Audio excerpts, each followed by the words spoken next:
That you can see for yourself what the Lord is doing in that land. Unang bagay po, worship and fear. We must worship and fear. Who? The Lord. The Lord. Siya lang po ang may kakayahan na bilang isipin nyo sino ang Diyos na kaya niyang alisin ang kanyang buong bayan out of a foreign country na may babawon pa ng mga kayamanan. Ito ba?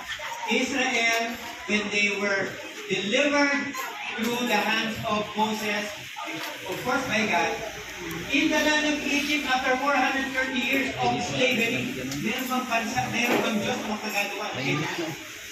Meron bang Diyos na kayang pagpatawid ng mga tao, kasama ng mga hayop, sa dagat na hindi nababasa ang kanilang mga nasot?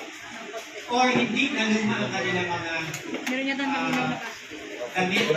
O napudpud ang kanilang mga sapatos?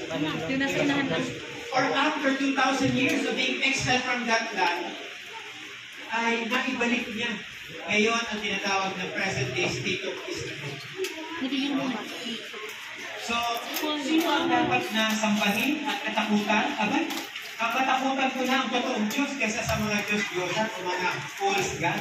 I-worship ko na siya. Ito po actually this is not a recommendation or this is not a suggestion to worship and fear the Lord.